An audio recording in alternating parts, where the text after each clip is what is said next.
Hello everyone, welcome to all. आज की इस ऑनलाइन ई लेक्चर क्लास में हम लोग मिसलेनियस टाइप के कुछ सेंटेंसेस को देखेंगे जो पैसिव में चेंज करना होता है, बट वो पैटर्न नहीं होता है जो आपने पैटर्न को कॉपी में लिखा है या फिर आपने अब तक जो सॉल्व किए हैं। तो कुछ अलग ही तरीके के सेंटेंस देखने को मिलेंगे और उन्हें मैं कैसे चेंज करना है पैसिव में, उसके रूल्स को समझेंगे। तो चलिए शुरू करते हैं। जैसे सेंटेंस हमारे सामने कभी कभी दिया होता है तो दो सेंटेंस होते हैं जिसमें दो क्लॉज होते हैं। यूँ कह लीजिए कि एक सेंटेंस दो सेंटेंस को किसी कंजंक्शन के थ्रू यानी किसी जोड़ने वाले वर्ड के थ्रू जोड़ा जाता है। जैसे यहाँ पे लिखा है शुरू में देश से, तो यहाँ पर ये बात पूरी कंप्लीट हो गई कि देश से का मतलब है वे कहते हैं, और फिर दैट की क्या कहते हैं, माइट इज़ राइट। अब यहाँ पर दो सेंटेंस हमारे सामने हैं, तो दो सेंटेंस में हमें किस तरीके से चेंजेस करने हैं ये चीज़ हमें देखनी है। तो दोनों सेंटेंस में बहुत अच्छी सी चीज़ समझना है आपको कि जो से लिखा है या कंजंक्शन जो लगा है, इसके पहले का सेंटेंस हम इसे चेंज करेंगे और इसे लिखेंगे हम it is said. It is said ऐसा लिखेंगे। अब ज़रा चीज़ों को समझिएगा कि जैसे मान लीजिए कि केवल इतना ही सेंटेंस दिया होता, ये होता ही नहीं इसमें, ठीक। तो अगर हम इसे चेंज कर रहे होते हैं तो क्या मानते हैं हम इसे, जैसे मान लीजिए लिखते हैं हम दे से इट, यानी ये उन वे कहते हैं। तो ये वे कहते हैं इस तरह का अर्थ निकलता, तो इट हमारे पास एक ऑब्जेक्ट होता, से हमारे पास मेन वर्ब होता और दे हमारे पास सब्जेक्ट होता। और ये मेन वर्ब की फर्स्ट फॉर्म है, दे के बाद फर्स्ट फॉर्म लगी हुई है, तो प्रेजेंट का इंडेफिनिट सेंटेंस बना रहा है।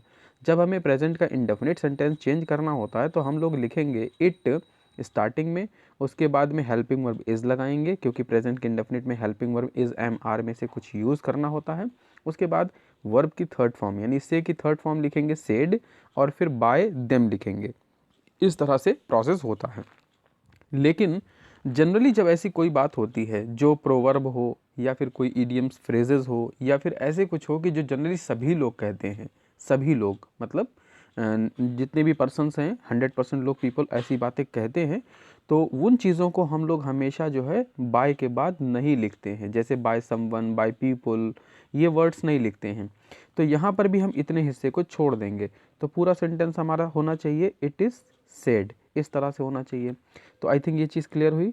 अब फिर से समझिए इसी चीज़ को दोबारा से कि क्या चीज़ यहाँ पे इट कैसे आया। अब जैसे कि यहाँ पे लिखा था दे से, केवल इतना ही लिखा हुआ है। अभी मैंने सेंटेंस बताया दे से इट का, लेकिन मान लीजिए कि केवल इतना ही सेंटेंस लिखा है, तो हमारे पास ऑब्जेक्ट यहाँ नहीं है।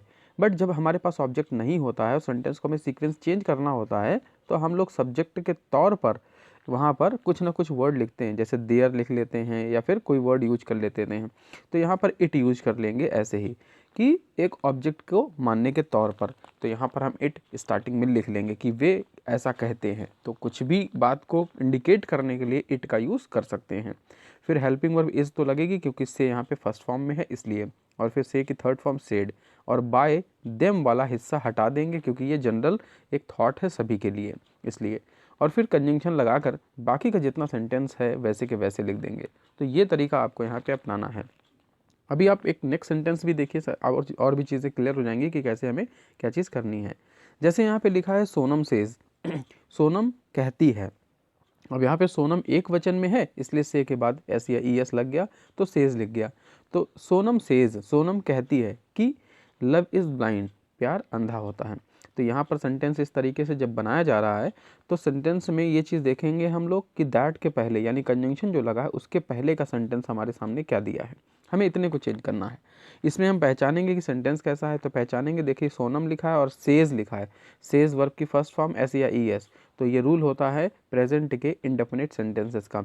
जब प्रेजेंट का इंडेफिनिट सेंटेंस इस तरह से है तो हम इसे चेंज करके यूँ लिख सकते हैं कि इट इज़ सेड, से की थर्ड फॉर्म सेड होती है वो लिखेंगे, और ऑब्जेक्ट हम अपनी तौर पे मान लेंगे कि इट, जैसे मान लीजिए लिखा जाए कि सोनम सेज इट, और क्या कहती है उसके बाद वो बात अलग से लिखी जाए, तो सोनम सेज इट, इस तरीके की चीज़ को अगर हम चेंज करेंगे तो इट स्टार्टिंग में लाएंगे, हेल्पिंग वर्ब इज लगाएंगे क्योंकि प्रेजेंट इंडेफिनिट है, फिर लिखेंगे सेड थर्ड फॉर्म में, और बाय सोनम होना चाहिए।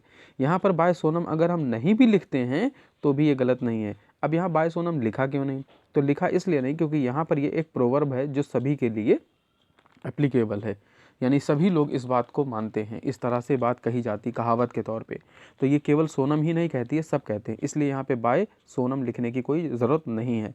और अगर आप लिख देते हैं तो भी ये गलत सेंटेंस नहीं है, यानी कि it is said bye Sonam ऐसे भी लिख सकते हैं, और दैट के बाद में लव इज़ ब्लाइंड, पूरा सेंटेंस ऐसे हम लोग लिख सकते हैं।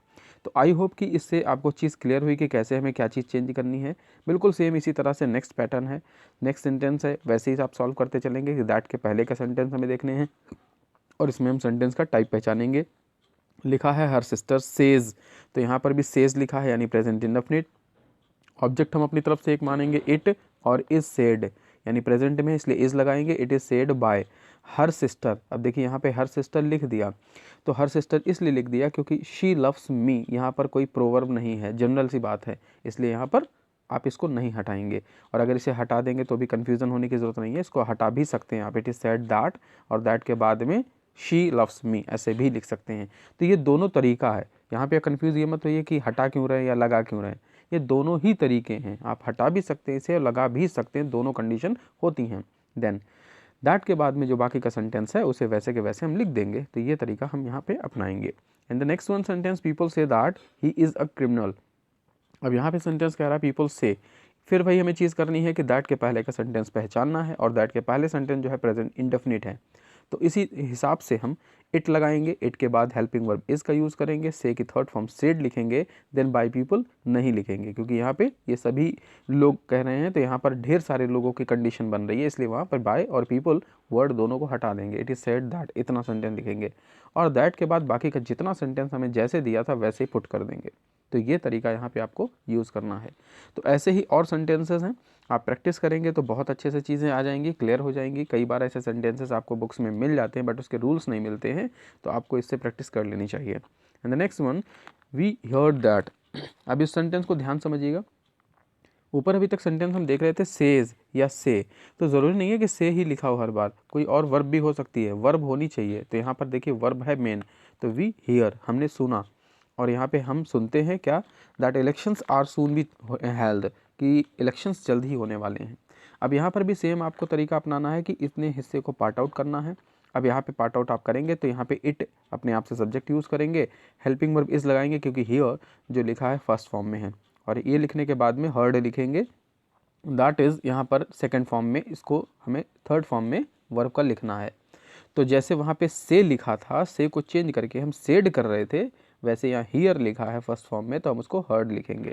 तो it is heard by us नहीं लिखेंगे क्योंकि यहाँ पे वी वाला सेक्शन है, इसलिए दैट लगाने के बाद बाकी का सेंटेंस बिल्कुल वैसे पुट कर देंगे। तो ये तरीका यहाँ पे आपको अपनाना है। And the next one, we saw that Rohan was there. अब यहाँ पे चीज़ आपको समझनी है कि टेंस कौन सा है। अभी तक हम आप देख रहे थे कि प्रेजेंट का सेंटेंस था, लेकिन अब यहाँ पे पास्ट का सेंटेंस है। सॉ जो है सी की सेकंड फॉर्म होती है, और वी सॉ लिखने पर ये प्रेजेंट सेंटेंस नहीं रहा, अब ये पास्ट का इनडेफिनिट सेंटेंस बन गया है। तो दैट के बाद जो सेंटेंस है हमें उससे मतलब अभी नहीं है, हमें सिर्फ इतने सेंटेंस चेंज करना है। तो लिखा है वी सॉ, और वी सॉ में हम पहले की तरह ही करेंगे, इट लगाने के बाद अब लगाएंगे वॉज, क्योंकि यहाँ पे अभी तक हम इज़ लगा रहे थे सिंगुलर वर्ब जो प्रेजेंट इंडेफिनिट के अकॉर्डिंग थी, अब यहाँ पे पास्ट इंडेफिनिट के अकॉर्डिंग हम लिखेंगे वॉज। तो इट वॉज सीन, सी की थर्ड फॉर्म होती है सीन, तो यहाँ पे सीन लिख देंगे, और दैट के बाद बाकी का सेंटेंस हम ऐसे बिल्कुल पुट कर देंगे। तो आई होप कि ये चीज़ बहुत अच्छे से आपको क्लियर हो रही है। And the next one sentence लिखा है people asked why he had killed a deer. लोगों ने पूछा कि उसने क्यों जो है डियर को मारा। अब देखिए यहाँ पे एक चीज़ कन्फ्यूज़न नहीं होना है आपको कि यहाँ पे कंजंक्शन दैट का यूज़ नहीं है। ये सेंटेंस हमारे सामने जो लिखा हुआ है ये एक पैसिव सेंटेंस पहले से नहीं है, ये हमारे पास एक इनडायरेक्ट सेंटेंस मिल रहा है। ऊपर भी सेंटेंस आप देखेंगे ध्यान से तो सभी के सभी पैसिव, यहाँ पर इनडायरेक्ट सेंटेंस थे। दैट के बाद में जो बात लिखी गई है, दैट के पहले जो बात लिखी गई, दैट के पहले जो होता है रिपोर्टिंग वर्ब होता है, और दैट के बाद रिपोर्टिंग स्पीच होता है। तो यहाँ पर सभी इनडायरेक्ट सेंटेंसेस मौजूद हैं, जितने भी ऊपर आप देख रहे थे सभी सेंटेंसेस। तो यहाँ पर इससे आपको कंफ्यूज नहीं होना है, यहाँ पर इनडायरेक्ट सेंटेंस ही है बट ये इंटरोगेटिव वाले टाइप का है, तो इसमें वाई का यूज़ किया गया है इसलिए। तो हम सेंटेंस को we asked why he had killed a deer, जो सेंटेंस जैसे लिखा है वैसे चलेंगे, वाई को एज अ कंजंक्शन मानते हुए यहाँ पर पार्ट आउट कर लेंगे। अब वाई कंजंक्शन कैसे है, तो ऐसे भी समझ लीजिए कि यहाँ क्वेश्चन मार्क नहीं लगा है और दो सेंटेंस को यहाँ पे जोड़ रहा है। पहला भी एक सेंटेंस कंप्लीट है, दूसरा भी सेंटेंस एक कंप्लीट है, इसलिए दो सेंटेंस बन रहे हैं, दोनों क्लॉज को जोड़ रहा है वाई, इसलिए यहाँ पर दो सेंटेंस हो जाते हैं ये। एंड द पीपल आस्क्ड, इसको हमें चेंज करना है तो सेम थिंग आप समझिए कि यहाँ पर सेंटेंस जो मिला है हमें वो पास्ट का इंडेफिनिट सेंटेंस है। आस्क्ड वर्ब की सेकंड फॉर्म होती है तो पास्ट का इंडेफिनिट सेंटेंस हुआ।